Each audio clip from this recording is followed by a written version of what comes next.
Hindenburg रिसर्चनं यावर्षी जानेवारी महिन्यामध्ये एक अहवाल प्रसिद्ध केला आणि या अहवालामध्ये अदानी उद्योग समूहावरती गंभीर आरोप करण्यात आले. शेल कंपन्यांच्या माध्यमातून अदानी उद्योग समूहामध्ये बिलियन्स गुंतल्याचा थेट आरोप हिंडनबर्गने केला आणि अदानी समूहाचं त्या दिवसापासून एकूण मार्केट कॅपिटलायझेशन जे आहे ते घसरायला सुरुवात झाली. LIC आणि SBI या सर्वांच्या या संदर्भातल्या भूमिकेबाबत साशंकता निर्माण झाली आणि संसदेमध्ये सुद्धा विरोधकांनी जॉईंट पार्लमेंटरी कमिटीचा मुद्दा लावून धरला.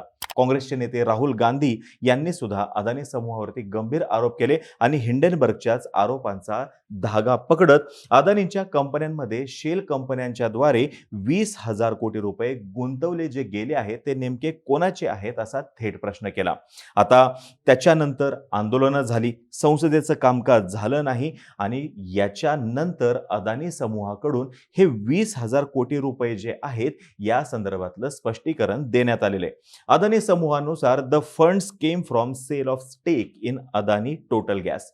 आज आपण सविस्तरमध्ये हा संपूर्ण विषय समजून घेणार आहोत आणि अदानींचं जे नेमकं स्पष्टीकरण आलेलं आहे त्याच्यावरती सुद्धा प्रकाश टाकण्याचा प्रयत्न करणार आहोत. नमस्कार, मी अरुणराज जाधव बोल व्हिडिओवरती तुम्हा सर्वांचं अगदी मनापासून स्वागत करतो. अदानी या विषयावरती 8 एप्रिलला राहुल गांधी यांनी केलेल्या ट्विटमध्ये परत एकदा अदानी या मुद्द्यावरती प्रश्न उपस्थित केला आणि बेनामी 20,000 कोटी रुपये कोणाचे आहेत हे सुद्धा थेटपणे विचारलं गेलं होतं.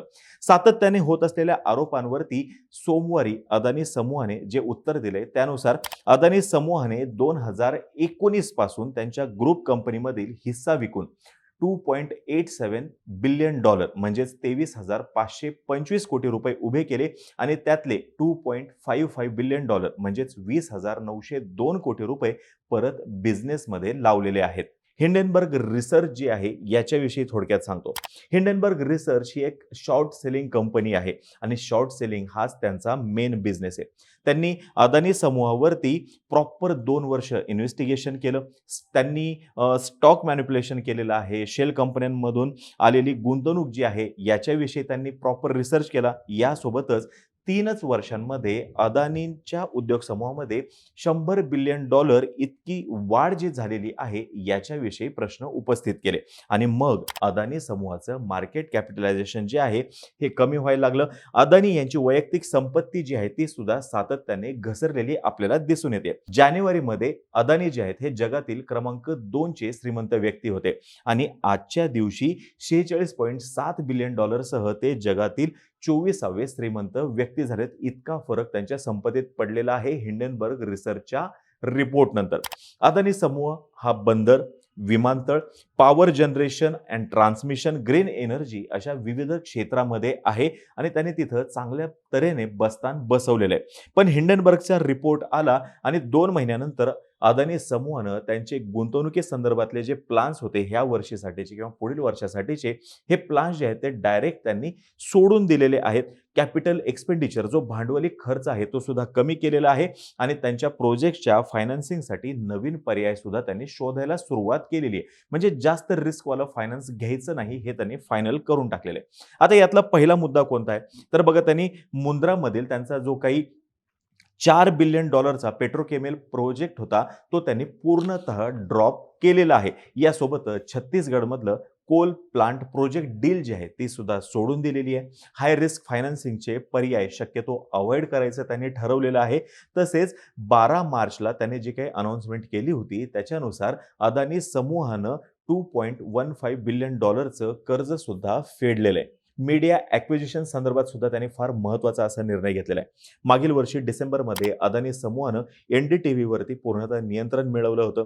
सध्या अदानी समूहाकडे NDTV मधले 64.71% इतके स्टेक्स आहेत. पण आता मीडिया स्पेसमध्ये ते अजून कोणतीही गुंतवणूक करू इच्छित नाहीत. हे सगळं हिंडनबर्ग रिपोर्ट नंतर झालेलं आहे.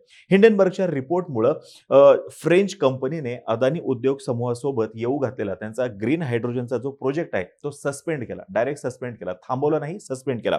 ज्यामुळं अदानींच्या या कंपनीचं अर्ध मार्केट व्हॅल्युएशन जे आहे ते वाईप्ड आउट झालेलं आहे त्यांनी माघार घेतल्यापासून. यासोबतच अदानी समूहानं एक इस्रायली पोर्ट जे होतं हायफा हे $1.2 बिलियन ॲक्वायर केलेलं होतं. तिथलं काम सुद्धा त्यांनी आता थांबवलेलं दिसून येते. या सर्व घडामोडीत भारतीय राजकारण मात्र चांगलंच तापलेलं आपल्याला दिसून आलं. राहुल गांधी यांनी शेल कंपन्या आणि 20,000 कोटी रुपयांचा मुद्दा जो आहे तो लावून धरला. ज्यामुळे सत्ताधारी जे आहेत हे थोडेसे बॅकफूटवरती गेलेले आपल्याला दिसून आले आणि अशातच अदानी समूहाकडून स्पष्टीकरण आलेलं आहे. आता शेल कंपन्या म्हणजे अशा कंपन्या असतात की ज्या ठिकाणाहून हे पैसे जे आहेत ते गुंतवलेले असतात.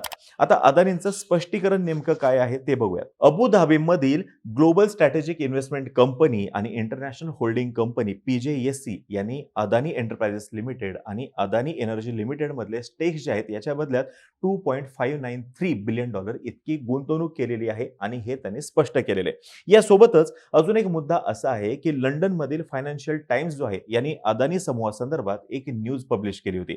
ज्यानुसार फॉरेन बॉडीज कडून अदानी समूहात 2017 ते 2022 दरम्यान $2.6 बिलियन इतकी इन्व्हेस्टमेंट झाली, जे अदानी समूहास मिळालेल्या टोटल FDIच्या केवळ 45.4%. या काळामध्ये अदानी समूहास तब्बल $5.7 बिलियन इतकं FDIच्या रूपाने इन्व्हेस्टमेंट झालेलं होतं आणि त्याच्या तुलनेमध्ये हे फॉरेन बॉडीज कडून आलेली इन्व्हेस्टमेंट कमी आहे असं या फायनान्शियल टाइम्सचं म्हणणं होतं. आता याच्यावरती सुद्धा अदानी समूहाने स्पष्ट केलंय की फायनान्शियल टाइम्सने केलेले आरोप खोटे आहेत आणि या ज्या इन्व्हेस्टमेंट आहेत ज्या फायनान्शियल टाइम्सने उल्लेख केलेले आहेत त्याचा त्यांनी जानेवारी 2021 मध्येच सार्वजनिकरित्या माहिती दिलेली आहे. यामुळं फायनान्शियल टाइम्सने बातमी मागं घ्यावी असं अदानी समूहाने स्पष्ट केलेलं दिसून येते. या शेल कंपन्या आणि 20,000 कोटी रुपये या संदर्भात अदानी उद्योग समूहाकडून जे काही स्पष्टीकरण आलेलं आहे त्याच्याकडून विरोधकांकडून कोणताही अजून रिप्लाय आलेला नाही. यासोबतच कोणत्याही प्रथित यश अशा फायनान्शियल ऑर्गनायझेशनने या संदर्भात प्रतिक्रिया दिलेली नाहीये. आता या संदर्भात जेव्हा प्रतिक्रिया येतील तर अजून या बाबी आपल्याला स्पष्ट होताना दिसणार आहेत. तुम्हाला ही माहिती जर का आवडली असेल खाली कमेंट बॉक्समध्ये नक्की सांगा. आम्हा सर्वांचे व्हिडिओ जास्तीत जास्त लोकांपर्यंत पोहोचवा आणि चॅनलला सबस्क्राईब करा तेवढं विसरू नका. धन्यवाद.